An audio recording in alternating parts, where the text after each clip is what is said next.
बहुत बहुत धन्यवाद आदरणीय प्रधानमंत्री जी। हमारे नवनिर्वाचित राष्ट्रीय अध्यक्ष जी का राजनीतिक सफर तब शुरू हुआ जब वो बिरला इंस्टीट्यूट ऑफ टेक्नोलॉजी के तीसरे वर्ष में पढ़ाई कर रहे थे और कुछ परिस्थिति जन्य कारणों से पढ़ाई छोड़नी पड़ी और इंजीनियर बनने वाले नितिन जी को राजनीतिक सफर शुरू करनी पड़ी। ऐसे संगठन कुशल, राजनीतिक कुशाग्रता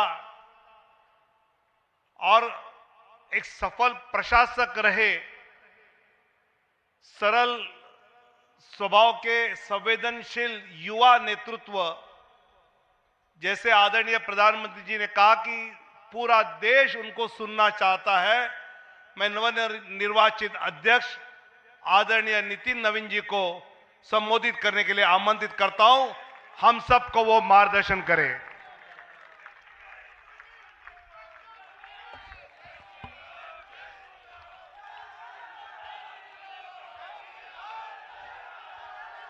भारत माता की, भारत माता की।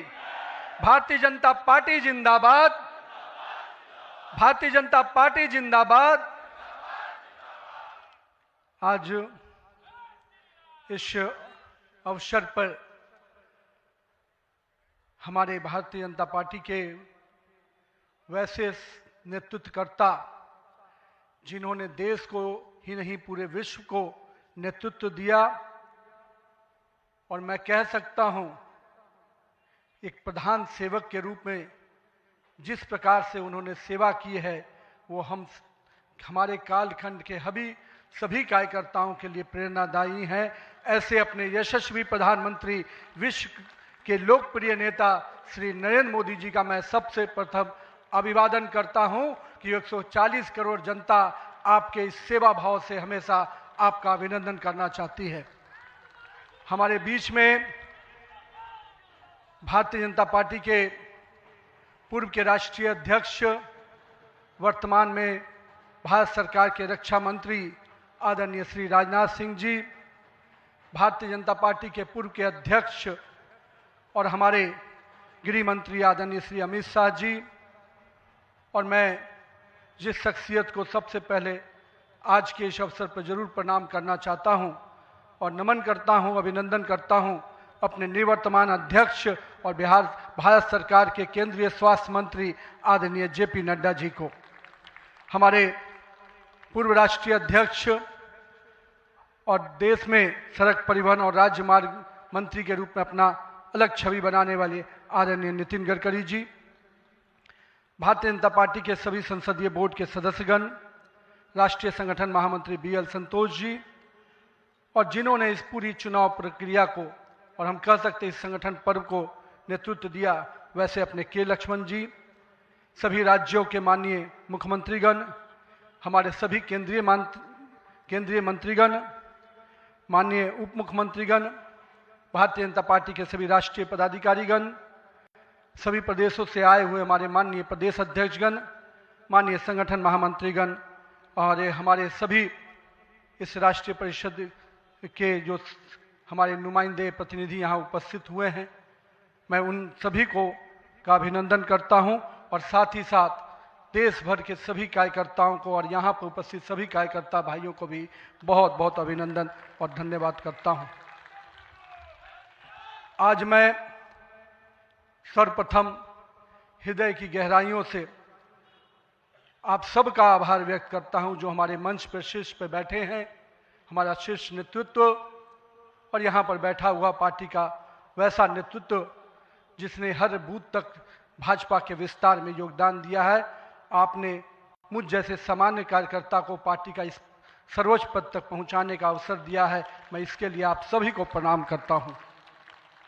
माननीय आदरणीय प्रधानमंत्री जी, मैं हृदय से आपका आभार व्यक्त इसलिए करता हूँ क्योंकि हम लोग ने हमेशा दूर से ही एक कार्यकर्ता के रूप में किस प्रकार से आप देश सेवा का काम लगातार कर रहे हैं। हमने हमेशा देखा कि जब पहली बार मैं गुजरात के आनंद में आपके साथ एक कार्यक्रम में शिरकत किया था। मुझे याद है, मैं उस समय राष्ट्रीय महामंत्री था और मैंने कहा, जब आपको उस समय सद्भावना मिशन के कार्यक्रम में एक एक व्यक्ति को सुनते देखा और जब कार्यक्रम की समाप्ति के बाद आपने अपना ग्रीन रूम में हम लोग से जब बातचीत किया तो किस भाव से वो इतने बड़ी संख्या में गुजरात के लोग आते हैं क्यों हैं, आपने हम वहाँ पर बैठे हुए लोगों को समझाया कि ये व्यक्ति, ये जो इतने लोग आते हैं, ये केवल हमसे गुजरात की जो भावना जुड़ी है, जो विकास की भावना गुजरात को हमने अपने साथ जोड़ा है, इसके कारण इतने लोग आते हैं। मैंने उस दिन समझा कि एक व्यक्ति बड़ा तब बनता है जब लोगों की भावनाओं से अपने आप को जोड़ता है। मैं इसके लिए आज आपका इसलिए भी अभिनंदन करता हूं क्योंकि आपके कार्यकाल में मैंने देखा कि जो भाजपा की सोच रही है सर्वव्यापी और सर्वस्पर्शी, आपने उस सोच के साथ काम किया। आपने जो मूल मंत्र दिया, सबका साथ, सबका विकास, सबका विश्वास, सबका प्रयास, आज देश का हर पूरा जनमानस उसके साथ अपने आप को जोड़कर देख रहा है। मैं आज इस अवसर पर पुनः पूरे आदर और सम्मान के साथ अपने निवर्तमान अध्यक्ष जेपी नड्डा जी का अभिनंदन करता हूं, इसलिए कि पिछले कार्यकाल में मैंने देखा कि किस प्रकार से संगठन को आपने भूतपूर्व रूप से विस्तार खुद करते हुए किया।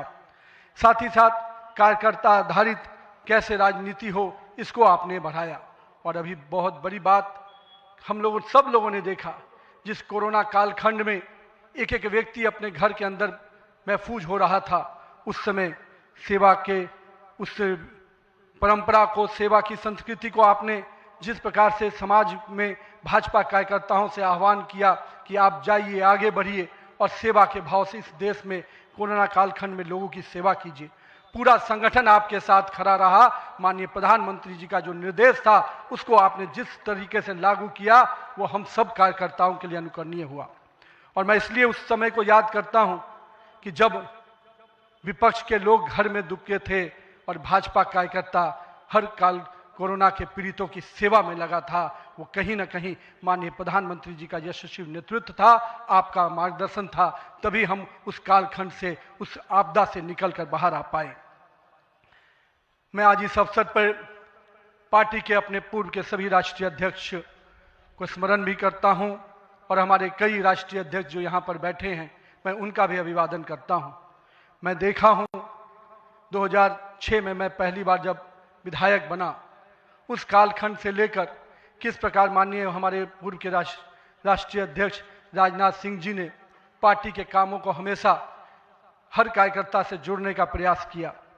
मैंने जब नितिन गडकरी जी को देखा तो मैंने देखा कि किस प्रकार से संगठन के हर मोर्चा और सेल को उन्होंने गढ़ने का काम किया। और मैंने जब गृह मंत्री जी को राष्ट्रीय अध्यक्ष के रूप में देखा तो बूथ तक के कार्यकर्ताओं की चिंता करते हुए मैंने उनको देखा। मैंने उनको इस रूप में देखा कि किस प्रकार से आज पार्टी का जिस स्थान पे हम लोग आज खड़े हैं, कार्यालय कार्यकर्ता के लिए मैं कह सकता हूं तीर्थ स्थान होता है, और जहां से कार्यकर्ता अपनी ताकत पाता है, उस कार्यालय को भी आपने किस प्रकार से पूरे देश में एक निर्माण करने की योजना बनाई। और आज हर बूथ का कार्यकर्ता अपने आप को उस तीर्थ पर जाकर अपने आप को धन्य महसूस करता है। मैं आज अपने पूर्व के सभी राष्ट्रीय अध्यक्षों को इस अवसर पे बहुत बहुत अभिनंदन करता हूं और साथ ही साथ उन सब को स्मरण करते हुए उनका आभार व्यक्त करता हूं कि उन्होंने पार्टी को इस मुकाम तक पहुंचाने में बहुत बड़ा योगदान दिया है। मैं आज नमन करता हूं उन लाखों कार्यकर्ताओं को जिन्होंने पार्टी का संगठन, राष्ट्रवाद के विचार और भारत माता की मान बढ़ाने के लिए अपना जीवन न्यौछावर किया। आज उनकी तपस्या और त्याग ही है का परिणाम है कि आज पार्टी इस ऊंचाई तक पहुंच पाई है। मैं उस भूमि से आता हूं जहां महात्मा बुद्ध, महावीर, चाणक्य, सम्राट अशोक, आर्यभट्ट, गुरु गोविंद सिंह, जेपी, राजेंद्र बाबू और जननायक कर्पूरी ठाकुर की वो भूमि को भी मैं नमन करता हूं। उस पाटलिपुत्रा की भूमि को भी नमन करता हूं। साथ ही साथ इस अवसर पे मैं अपने माता और पिता को भी निश्चित रूप से स्मरण करते हुए उनको नमन करता हूं, क्योंकि कहीं ना कहीं आज मेरे व्यक्तित्व में किसी एक शख्सियत का मैं मानता हूं तो निश्चित रूप से मेरे माता पिता का संस्कार, पार्टी का विचार और कहीं ना कहीं मेरे बड़ों का मार्गदर्शन मुझे यहाँ तक पहुँचाया है और मेरे कार्यकर्ताओं का स्नेह मुझे यहाँ पर पहुँचाया है। आज के दिन मैं अपने क्षेत्र की जनता को भी प्रणाम करता हूँ, जिसने मुझे एक विधायक के रूप में चुना जरूर, पर संगठन ने मुझे जिस प्रकार से गढ़ने का काम किया, आज मैं इसी कारण से उस जनता के आशीर्वाद और पार्टी के मार्गदर्शन के कारण यहाँ तक पहुँच पाया हूँ। आज का क्षण मेरे लिए संकल्प का क्षण है।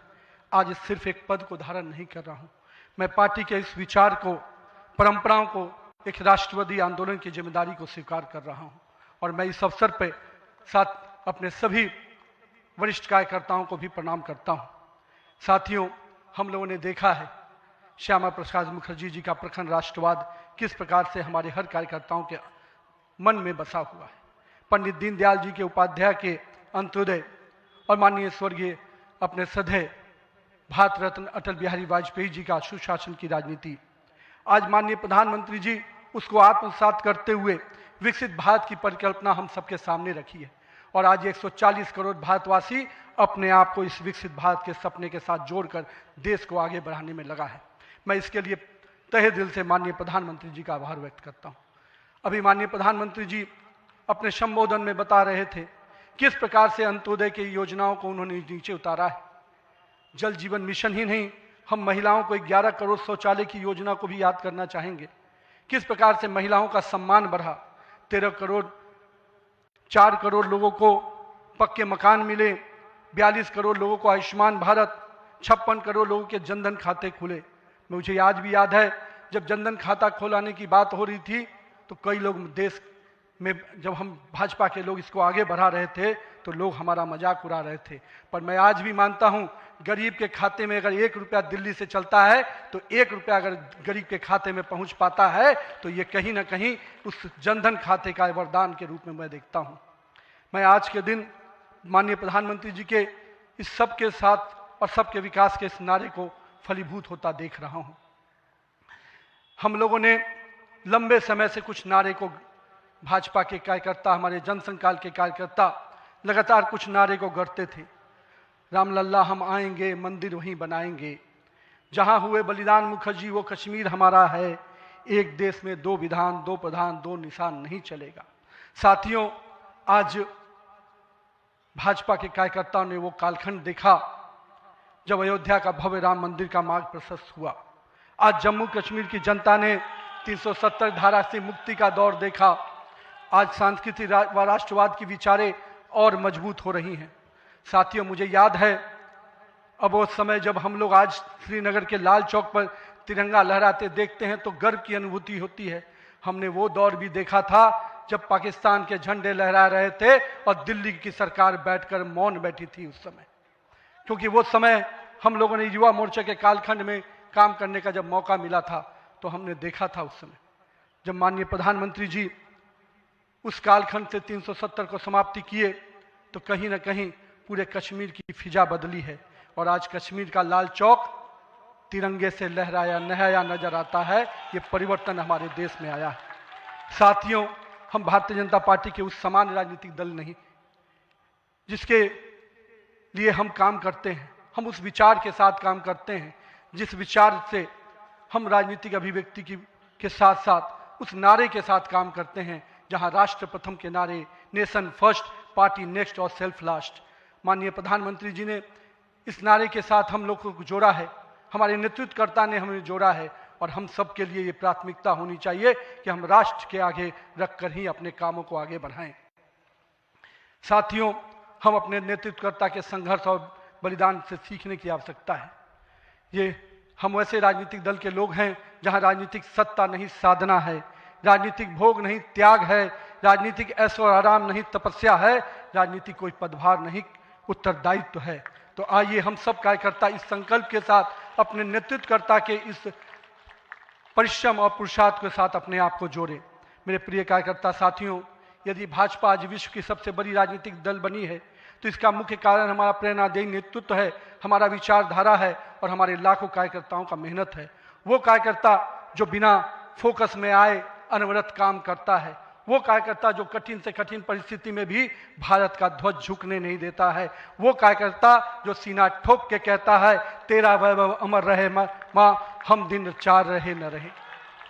आइए इस भारत की कल्पना को जो माननीय प्रधानमंत्री नरेंद्र मोदी के नेतृत्व में लगातार हम आगे बढ़ रहे हैं, आज हम भी उस परिकल्पना के साथ अपने आप को जोड़ें। हमारे नेताओं कार्यकर्ताओं का परिश्रम ही है जो आज हम यहाँ तक पहुँचे हैं, लेकिन वर्तमान पीढ़ी को भी अपने हिस्से का त्याग, तपस्या और पुरुषार्थ करना होगा, क्योंकि विकसित भारत के अगर संकल्प को सिद्धि तक पहुंचाना है, एक ऐसा भारत जहां समृद्धि भी हो, सशक्त भी हो, समरस भी हो, आत्मनिर्भर भी हो, तो हमारे कालखंड के कार्यकर्ताओं को भी अपने हिस्से का पुरुषार्थ, त्याग और तपस्या करना पड़ेगा। साथियों, हमारे प्रधानमंत्री जी ने हमेशा अलग अलग समूहों की बात की। अमृतकाल के लिए 4 समूहों की जो बात की, उसमें युवा, महिला, किसान और गरीब है। हमें अब इन नई पहचानों के साथ आगे बढ़ना है, तभी हम आधुनिक, प्रगतिशील और विकसित भारत की कल्पना को साकार कर पाएंगे।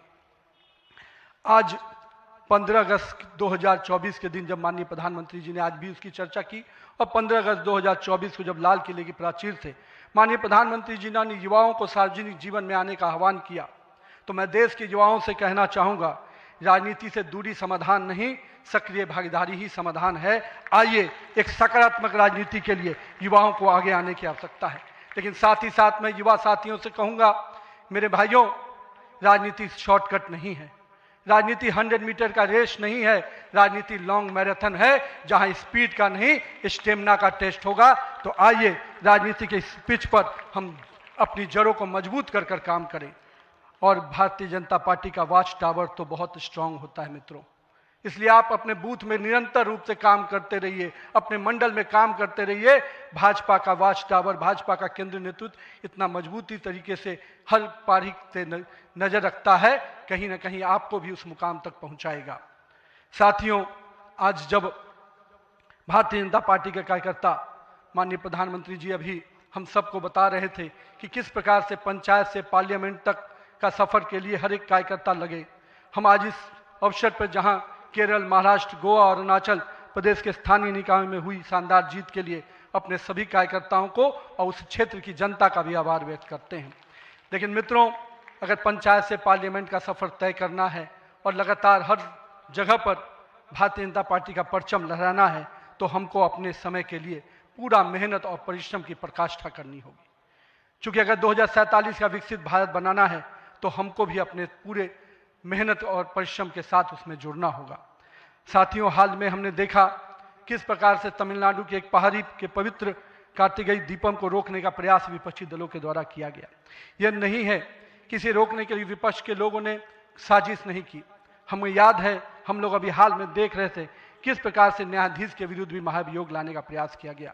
आज हम जब सोमनाथ की बात करते हैं और स्वाभिमान पर्व मनाने की प्रयास करते हैं, तो विपक्षी दलों के लोगों को तकलीफ होती है। हमारा मानना है कि इस तरह की परंपराओं को रोकने वाली ताकतों को परास्त करने की आवश्यकता है। राम सेतु के अस्तित्व को नकारने वाले, कार्तिकेय दीपम का विरोध करने वाली ताकतों को भारत की राजनीति में अब कोई स्थान नहीं मिल सकता, ऐसा हमें प्रयास करना है। साथियों, अगले कुछ महीने में तमिलनाडु, असम, बंगाल, केरल और पुडुचेरी में चुनाव होने जा रहा है और वहाँ की डेमोग्राफी की पूरी चर्चा हो रही है। किस प्रकार से बदले हुए डेमोग्राफी में वहाँ चीज़ें बदल रही हैं और हमारे लिए अपने आप में एक चुनौती है। लेकिन हम पूरी तरह से आश्वस्त हैं कि भाजपा का कार्यकर्ता अपने संघर्ष और परिश्रम के बल पर इन 5 राज्यों में सशक्त भाजपा का नेतृत्व प्रदान करने जाएगा। और हम हमेशा विश्वास करते हैं कि हमें अपनी आस्थाओं के केंद्र के लिए और सनातन परंपराओं को केंद्र को बचाने की लड़ाई अगर लड़नी है, तो निश्चित रूप से अपने देश को सुरक्षित रखने की लड़ाई लड़नी है, तो इन 5 राज्यों में हमें एक मजबूत ताकत बन के आना है। आज हमारे राष्ट्र की चेतना का उद्घोष का समय वंदे मातरम का 150वीं वर्षगांठ मना रहे हैं। वंदे मातरम का स्मरण आते ही मन में ऊर्जा और उत्साह बढ़ जाता है। हमें पूरा ध्यान में है कि एक एक व्यक्ति जब वंदे मातरम का जय घोष करता है, तो उसके अंदर से जो ऊर्जा आती है, वही ऊर्जा इस देश को आगे बढ़ाने में काम आती है। तो आइए हम सबको मिलकर 150वीं वर्षगांठ को हर जन जन तक पहुंचाएं, हर युवा तक पहुंचाएं, हर महिला तक पहुंचाएं, क्योंकि वंदे मातरम हमारे अंदर का वो विश्वास है जो इस देश के विकास के साथ जुड़ेगा। सत्ता को सेवा का माध्यम बनाते हुए माननीय प्रधानमंत्री जी ने पिछले 25 वर्षों में जिस प्रकार से सरकार के मुखिया के रूप में गुजरात में और अब देश के प्रधानमंत्री के रूप में भारत के विकास में लगातार आप काम कर रहे हैं, निश्चित रूप से आपका प्रेरणादायी नेतृत्व हम जैसे नए कार्यकर्ताओं के लिए, हम जैसे पार्टी के कार्यकर्ताओं के लिए एक मापदंड है जिसको हम लोग निश्चित रूप से आपसे सीखते हैं। और मैं तो कहूँगा कि जिस सुशासन को मॉडल को आपने पूरे देश और विश्व में स्थापित किया है, अन्य सभी राज्य सरकारों को भी उस मॉडल के साथ काम करना चाहिए, तभी हम विकास के सही मापदंड को अंतिम व्यक्ति तक पहुंचा पाएंगे। आइए हम सब मिलकर विकसित भारत के संकल्प को पूरा करने की भागीदारी सुनिश्चित करें। एक शक्तिशाली गतिमान संगठन के साथ राष्ट्र निर्माण की इस यात्रा को नई ऊंचाइयों तक लेके चले। भारत माता की जय, वंदे मातरम।